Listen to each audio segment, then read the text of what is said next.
La Côte d'Ivoire est à moins de 3 mois de son élection présidentielle. La semaine prochaine, le Conseil constitutionnel annoncera la liste définitive des candidats. Alassane Ouattara brigue un 4e mandat.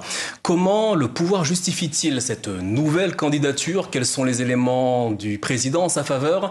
Ou encore, pourquoi les Ivoiriens devraient-ils reconduire l'actuel chef de l'État? Nous posons toutes ces questions ce soir à notre invité, Amadou Coulibaly, ministre de la Communication et porte-parole du gouvernement. Monsieur le ministre, bonsoir et merci d'avoir accepté notre invitation. Bonsoir. Pourquoi les électeurs ivoiriens devraient-ils reconduire Alassane Ouattara à son poste? Parce que les Ivoiriens ont besoin de paix. Les Ivoiriens ont besoin de stabilité. Les Ivoiriens sont fiers de leur pays. Ils ont décidé de continuer avec celui qui leur a apporté cette paix, cette stabilité, cette fierté. Alassane Ouattara, c'est 15 ans de stabilité, c'est 15 ans de rayonnement international, de crédibilité internationale de la Côte d'Ivoire, c'est 15 ans de stabilité. Si nous n'avions pas ce président, je dirais, nourri à la sève de la sagesse, peut-être que la Côte d'Ivoire serait en conflit aujourd'hui avec ses voisins quand vous regardez l'actualité au niveau sous-régional. Alors, monsieur le ministre, tous les Ivoiriens ne partagent pas votre opinion. Néanmoins, comment comptez-vous convaincre les électeurs qui considèrent que 15 années de pouvoir suffisent pour tout chef d'État africain? Si l'on estime que la fin de la démocratie, c'est l'expression du peuple, si les Ivoiriens ont décidé de continuer pour faire 20 ans de stabilité, 20 ans de paix, 20 ans de développement, on ne peut pas leur en vouloir.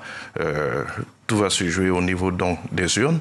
Ceux qui pensent que 15 ans, c'est pas assez, je respecte leur opinion, mais ce n'est certainement pas l'opinion de la majorité des Ivoiriens qui ont appelé à la candidature du président Ouattara. Je voudrais le rappeler parce que nous avons vu à travers le pays tous ces appels à la continuité donc du régime de paix, de stabilité, de développement et de crédibilité internationale que le président Ouattara a apporté à la Côte d'Ivoire. Alors face aux critiques sur l'âge du président Alassane Ouattara, 83 ans aujourd'hui, quels arguments avancez-vous en ce qui concerne sa capacité à diriger le pays encore 5 ans?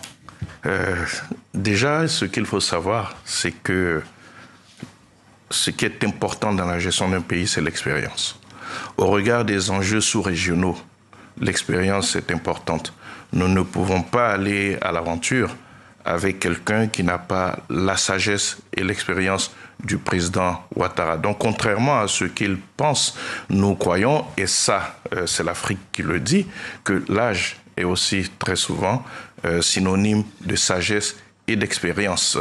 Et donc, de ce point de vue, le président Ouattara lui-même nous a assuré qu'il était en très bonne santé. C'était le plus important, dès lors qu'il est en bonne santé et qu'il a toutes les aptitudes intellectuelles pour diriger ce pays.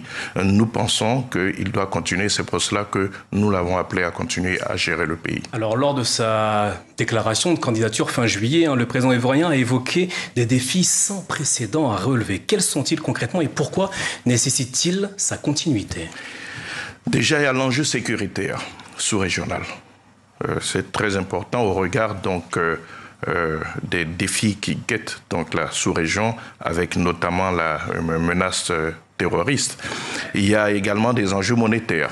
On le sait très bien, l'Afrique de l'Ouest est engagée sur l'adoption de l'ECO. C'est une politique monétaire qui nécessite la présence à la tête donc d'un pays comme la Côte d'Ivoire, locomotive de l'Afrique de l'Ouest francophone, donc en termes de développement économique, il faut bien quelqu'un qui a l'expérience de la gestion monétaire pour pouvoir conduire cette politique.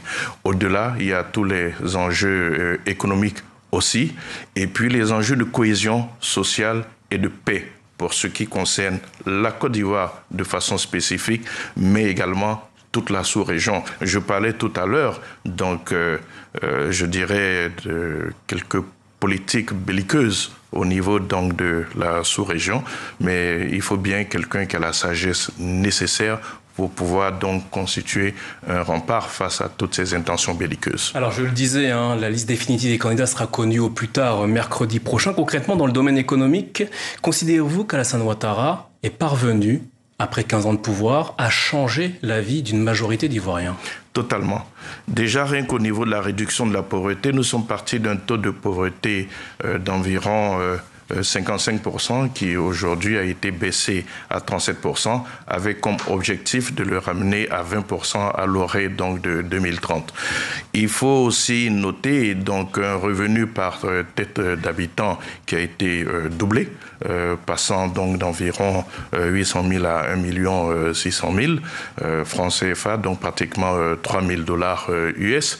Il faut voir aussi, je dirais, une inflation contenue qui aujourd'hui tourne autour de 3%, un taux de croissance moyen de 6,5%.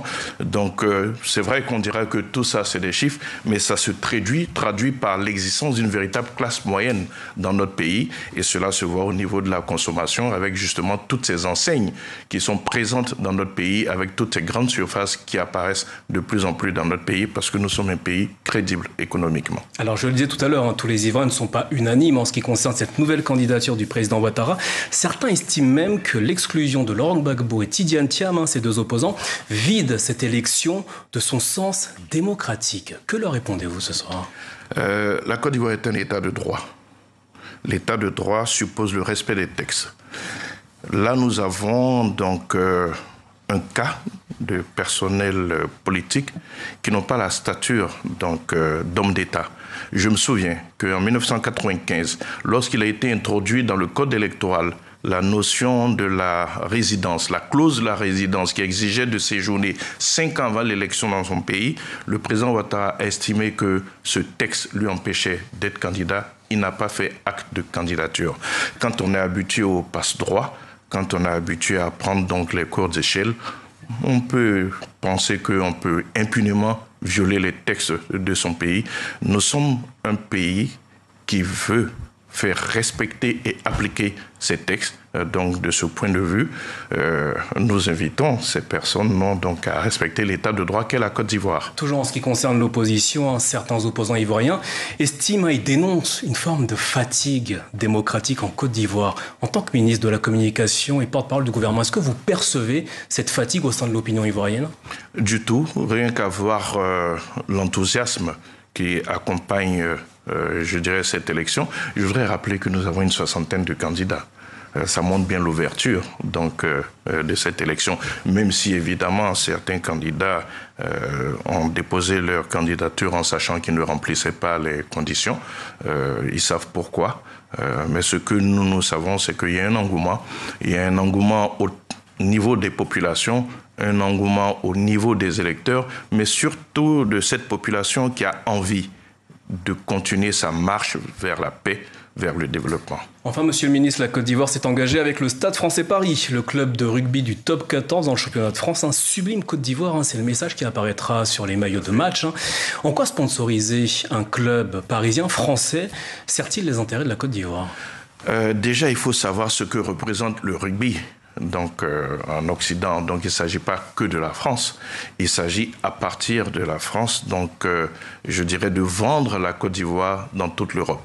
C'est vrai que beaucoup de pays africains notamment ont signé avec donc des clubs de football, mais quand on connaît la place du rugby, nous nous félicitons, et là je salue donc l'initiative du ministre du Tourisme de s'être dirigé vers un club de rugby, et je pense que nous sommes le premier pays africain à donc signer avec un club de rugby pour faire la promotion de sa destination.